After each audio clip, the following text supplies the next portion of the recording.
அனைவருக்கும் வணக்கம். அண்ணா வணக்கம். நம்மளோட இன்னைக்கு ஐந்துணை இயற்கை விவசாய குழுலேருந்து வேலுச்சாமி அண்ணா இருக்காங்க.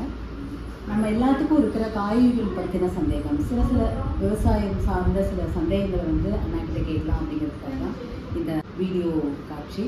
நம்ம முன்னாடி நிறைய காய்கறிகள் இருக்குது, நம்ம நிறைய இடத்துல காய்கறிகள் வாங்குகிறோம், இயற்கை அங்காடியை தேடி வாங்குகிறோம், உழவர்களை தேடி வாங்குகிறோம். ஆனால் அடிப்படையாக நம்மளுக்குள்ள ஒரு சில கொஸ்டின்ஸ் இருக்கும் இல்லையா? ஸோ அண்ணா இப்போ எங்களுக்கு பேசிக்காக என்ன புரியல, மக்கள் எல்லாருக்கும் இருக்கிற சந்தேகம் என்ன அப்படின்னா, ஒரு டிபார்ட்மெண்டல் ஸ்டோர்லேயோ எங்கேயோ போய் பார்த்தா காய்கறிகள் பார்க்குறதுக்கே நல்ல பழப்பழம் நல்லா அழகாக இருக்குது, ஒரு சொத்தையாக இருந்தால் எல்லாத்தையும் பார்த்து பிக் பண்ணி வாங்குற கல்ச்சர் ஆயிடுச்சு. ஆனால் இப்போ இயற்கை காய்கறிகள் அப்படின்னு பார்த்தா அது பார்க்குறதுக்கு ஃப்ரெஷ்ஷாக இருக்குன்னு நினச்சோனாலும் அது ஒரு மாதிரி சோர்வடைஞ்ச மாதிரி ஒரு உணர்வை தர்ற மாதிரி நினைக்கிறாங்க. பார்க்கறதுல ஏன் இவ்வளோ வேறுபாடு வருது? இல்லை, நம்ம காய்கறி செடிகளும் எடுத்துக்கலாம். எக்ஸாம்பிள் நம்ம பீக்கங்காயும் எடுத்துக்கலாம். நம்ம செடி நடவு போட்டு கலந்து வர்ற முதல் அறுவடை காய், அதாவது ஒரு முதல் அறுவடையிலேருந்து 3-4 அறுவடை காய்கள் பார்த்தீங்கன்னா நல்லா பளிச்சுன்னு அழகாக இருக்கும். அதுக்கப்புறம் வர்ற காய்கள் பார்த்தீங்கன்னா நம்ம எக்ஸாம்பிள் சொல்லலாம், நம்மளுடைய வளர்ச்சி 5 வயசில் இருக்கும்போது நம்ம எப்படி இருந்தோம், 10 வயசு ஆகும்போது எப்படி இருக்கோம், 50 வயசு ஆகும்போது எப்படி இருக்கும். அப்போ அந்த பருவநிலை மாற்றங்கள் மாறும் இல்லையா? நம்மளுக்கே மாற்றங்கள் இருக்கும்போது காய்கறிக்கும் அதுக்குண்டான குணங்கள் இருக்கும். அந்த ஆரம்ப ஸ்டேஜில் இருக்கிற காய்கறி பார்த்திங்கன்னா நல்லா பளிச்சுன்னு அழகாக இருக்கும், அதுக்கு உண்டான சக்திகள் அதிகமாக எடுத்துருக்கு.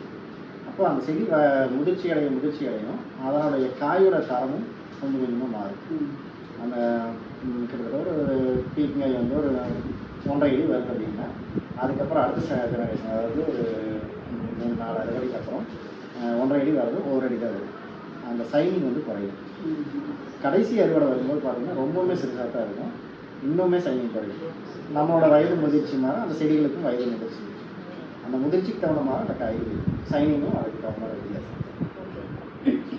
இது நீங்கள் பீக்கங்காய்க்கு மட்டும் இல்லை, வெண்டை செடியாக இருந்தாலும் சரி, கத்திரிச்செடியாக இருந்தாலும் சரி, வாழையாக இருந்தாலும் சரி.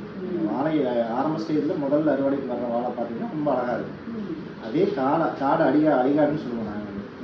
அது கடைசி தார் வரும். அது எப்படின்னா மேக்ஸிமம் ஒரு 100 வாழை வைக்கிறோன்னா ஒரு 90 வாழை முதல்லையே கூட வந்துடும். ஒரு ஓரம் பாரத்தில் நிலவெளி அந்த மாதிரி இருக்கிற இடத்துலலாம் பார்த்தீங்கன்னா ஒரு 10 வாழை 20 வாழை பார்த்தீங்கன்னா குறை வராது. இப்போ இது வெட்ட அது ஒரு பக்கம் குறை வரதுக்கு ஆரம்பிச்சு மேக்ஸிமம் சத்துகள் எல்லாமே இந்த வாழையை எடுக்குது. அப்போ அந்த ஓரமாக இருக்கிற வாழைகள் பார்த்தீங்கன்னா சத்து எடுக்கிறது குறைவாக இருக்கும். அப்போ அந்த வாழைகளில் வர காய்களாகட்டும், அந்த பழமாகட்டும் பார்த்தீங்கன்னா சைஸ் சிறுசாக இருக்கும், அளவு கம்மியாக இருக்கும், அந்த வித்தியாசம் தெரியும். இதுதான்